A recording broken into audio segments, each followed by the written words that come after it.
Hi friends, welcome to our channel Kanchana కథలు. ఈ రోజు మీరు వినబోయే కథ పేరు మూడు బొమ్మలు. ఇక కథలోకి వెళ్ళిపోదాం.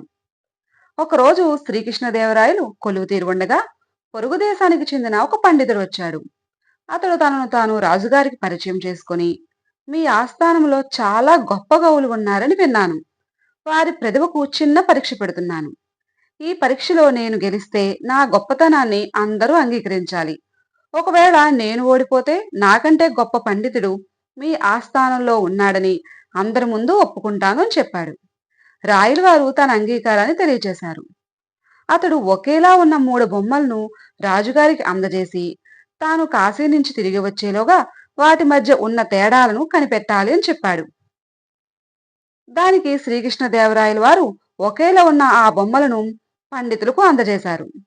వాళ్ళ ఆ బొమ్మలను 3 రోజుల పాటు తమ దగ్గర పెట్టుకొని పరిశీలించినా ఒక్క తేడా కూడా కనిపించలేదు.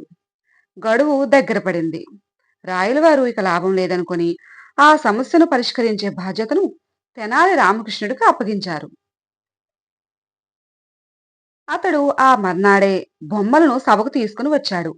చిన్న దారం ముక్కను తీసుకుని దాన్ని మొదటి బొమ్మ చెవిలో దూచితే అది దాని రెండో చెవిలోంచి బయటకు వచ్చింది. రెండో బొమ్మకు నోట్లోంచి, మూడో బొమ్మకు కడుపులోంచి బయటికి వచ్చింది. తేడాలు కనిపెట్టడమే కాకుండా దాని వెనుక ఉన్న గూఢార్థాన్ని కూడా వివరించాడు రామకృష్ణుడు. సాధారణంగా మనుషుల్లో 3 రకాలు ఉంటారు. ఇలా విన్న రహస్యాన్ని అలా మర్చిపోయేవాళ్ళు, విన్న రహస్యాన్ని అందరికీ చెప్పేసేవాళ్ళు, విన్నదాన్ని జాగ్రత్తగా కడుపులోనే దాచుకొని కాపాడేవాళ్ళు. ఈ 3 రకాలు మనుషులు ప్రతినిధులే ఈ బొమ్మలు అని వివరించాడు. మర్నాడు కాశీయాత్ర పూర్తి చేసుకొని వచ్చిన పండితుడు బొమ్మల్లోని తేడాలను కనిపెట్టడమే కాకుండా వాటిలోని గూఢార్థాన్ని కూడా వివరించిన శ్రీరామకృష్ణుడికి తెలివితేటలకు ఆశ్చర్యపోవడమే కాకుండా అతని ప్రతిభను గుర్తించాడు.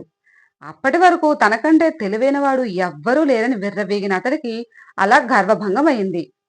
తెలివి ఒకరి సొత్తు కాదని శ్రీకృష్ణదేవరాయల వారి ఆస్థానంలో మరొకసారి మన తెనాలి రామకృష్ణ తెలియజేశారు. ఫ్రెండ్స్, మీకు కనుక ఈ కథ నచ్చినట్లయితే ఒక లైక్ చేసి, షేర్ చేసి మన ఛానల్ని సబ్స్క్రైబ్ చేసుకోండి. Thank you so much.